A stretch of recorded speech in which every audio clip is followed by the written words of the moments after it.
গভীর রাতে দুই যুবককে ডেকে এনে বেধড়কভাবে মারধর এবং নির্যাতন চালিয়েছে একে কেন্দ্রীয় বাহিনী, এমনই অভিযোগ কিন্তু উঠে আসে কেন্দ্রীয় বাহিনীর জওয়ান এবং অত্যাচার তার উপর চালানো হয়েছে একজনের আইনের রক্ষকের এমন ভূমিকাতে রীতিমতো ছি ছি রব উঠেছে গোটা এলাকায়। ঘটনাটি অবশ্য বিশালগড় থানাধীন চরিলামে অভিযুক্ত কেন্দ্রীয় জওয়ানের নাম তপন দেব। জানা গেছে এক যুবতীর সাথে ভালোবাসার সম্পর্ক হয় এবং হরিপদ সাহা নামের এক যুবকের, তার বাড়ি চরিলামে নেতাজি কলোনিতে। কিন্তু এই যুবক জানতো না তার ভালোবাসার মানুষটি যে অন্য কারোর সাথে সম্পর্কে জড়িয়ে রয়েছে। এই একাধিক বিষয় কিন্তু উঠে আসছে। গোটা বিষয় নিয়ে বিস্তারিত কি রয়েছে শুনুন।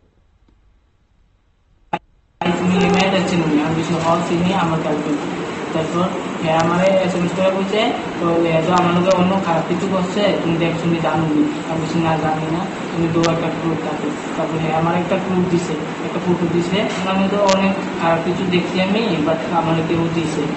তারপরে আমার বলছে তুমি দৌড়ালে আমার আমিও দিই। তারপরে আমি দিছি ফটোটা, দিছি করে আমি ভোটে থেকে আমি রেখে দিচ্ছি ফোন। আমি বুঝি আর ফোন করো না আমার মোবাইলে ফোন করবো। তারপর ফোন কেটে দিচ্ছি, ব্লক করে দিচ্ছি, শেষ কিছু। আজকে সকালে বিষ খেয়ে দিচ্ছি। ওই জিনিসটা আমি জানি বিজ্ঞানী কাছে। এর মা, এর ছোট বোন আমার অনেক রকমের গালি দিচ্ছে, আমি জানি না যে বিষ খেয়েছে। তারপর আমার আরেকজনে ফোন করে কইছে বিষ খেয়েছে। বিকালে কি বিকালে কাকা তখন সিআইপি চাকরি করে আমার বিকালে সন্ধ্যাবেলা ডেকা নিয়ে ফোন করে ডেকা নিয়ে আমার চিকাত নিয়ে মারধর করছে। আমার মারধর করছে, কানে ঝাঁকা দিচ্ছে, কানে আমি শুনি না, আপনি গলার মধ্যে টিকা দিচ্ছে। তারপরে আমার লাঠি মারছে। আপনারা শুনলেন সংশ্লিষ্টদের বক্তব্য এবং তারা গোটা বিষয়টি তুলে ধরেছেন। যদিও সেখানে একটি প্রেম ভালোবাসার সম্পর্ক উঠে আসছে এবং যার কারণেই আত্মঘাতী হওয়ার চেষ্টা করেছেন সেই যুবতী। বর্তমানে হাঁপানিয়া হাসপাতালে সে চিকিৎসাধীন রয়েছে বলে জানা গেছে। অন্যদিকে এই ঘটনাকে কেন্দ্র করে মঙ্গলবার গভীর রাতে কেন্দ্রীয় জওয়ান তপন দেব হরিপদকে ফোন করে চরিলাম ফরেস্ট অফিসের কাছে আসতে বলে এবং এই প্রসঙ্গে যাব বিস্তারিত আমাদের সঙ্গে যুক্ত হয়ে গেছে বিশালগড় থেকে প্রতিনিধি সায়ন সাহা। সায়ন, গোটা বিষয়টা যদি সংক্ষিপ্ত ভাবে তুলে ধরো।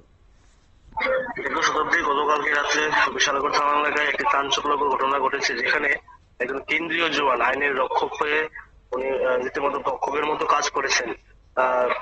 যেমনটা হয়েছে, একজন নিরীহ যুবককে এই কেন্দ্রীয় জওয়ান ডেকে এনে সন্ধ্যা থেকে মধ্যরাত পর্যন্ত অত্যাচার চালিয়েছেন, এমন একটা অভিযোগ উঠেছে। তার কারণ হিসেবে জানা গেছে যে ওই জওয়ানের এক আত্মীয় তার সাথে সম্পর্ক ছিল, ভালোবাসার সম্পর্ক ছিল এবং তা নিয়ে একটা বাকবিতণ্ডা চলছিল।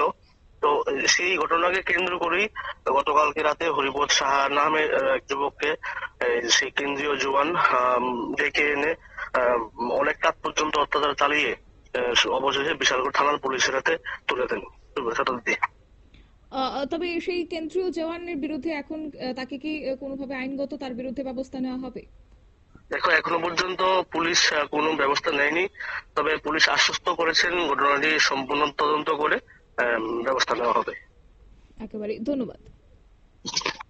আপনারা শুনলেন আমাদের প্রতিনিধির গোটা বিষয় এবং তিনি তুলে ধরেছেন এই ঘটনাকে কেন্দ্র করে কিন্তু মঙ্গলবার গভীর রাতে কেন্দ্রীয় জওয়ান তপন দেব হরিপদকে ফোন করে চরিলাম ফরেস্ট অফিসের কাছে আসতে বলে। হরিপদ কোনো কিছু চিন্তা না করেই তার এক বন্ধু অভিজিৎ দাসকে নিয়ে ছুটে আসেন। তারপরে শুরু হয় অত্যাচার। শুধু কেন্দ্রীয় জওয়ান একাই নয়, তার সাথে হাতে মেলায় আরো 20 থেকে 25 জন, তবে নেতৃত্ব দেন কেন্দ্রীয় জওয়ানই।